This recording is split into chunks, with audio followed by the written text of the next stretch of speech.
Hello, good morning mga kumaris. Ngayon ay magluto tayo ngayon ng alu potato. Potato, patatas, pagkain ng mga bata ko. Ayan yung potato, ito naman yung sibuyas. Tsaka syempre may kamatis siya lagi. Ayan, sige samahan nyo ako magluto mga kumaris. Ayan mga kumari, nag-ininit ko na yung oil. So ilagay ko na yung sibuyas.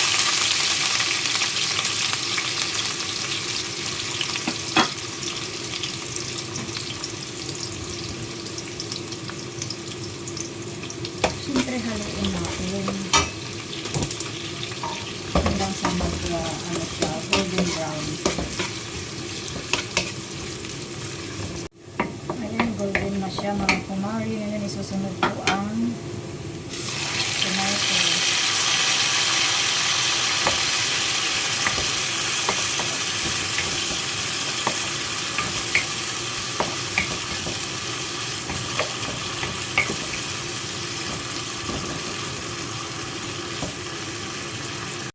Ayan mga kumari, luto na yung kamatis. So ilalagay po natin yung mga ingredients niya.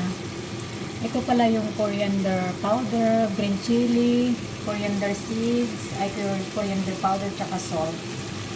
Ayan.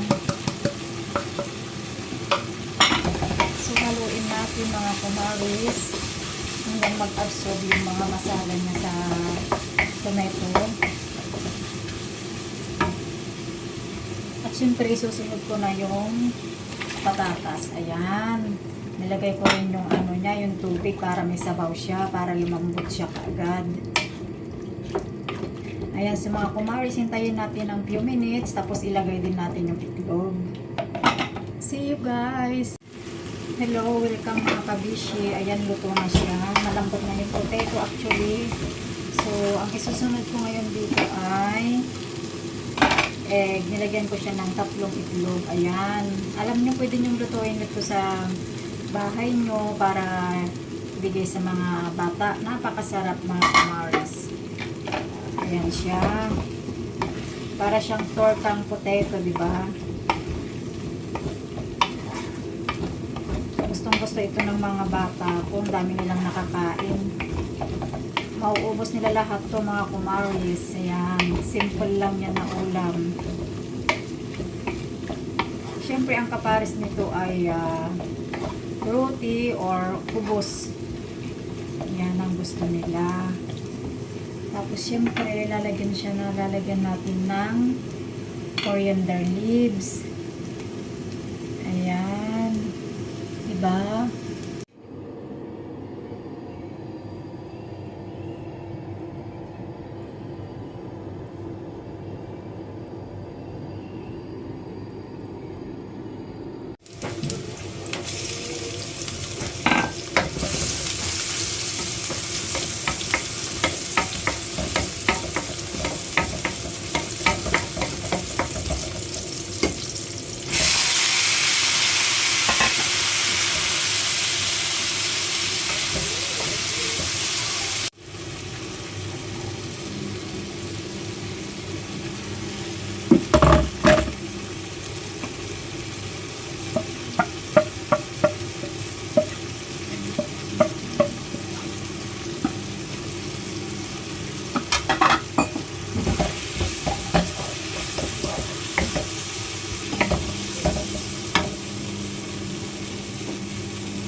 Ayan, iserve na natin. Masarap to iserve pag mainit-init pa mga bishi. Ayan ang tanghalian ng mga alaga ko.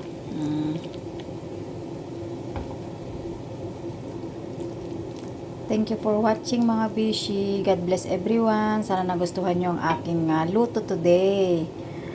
Follow me also and follow you. Thank you. Bye. God bless.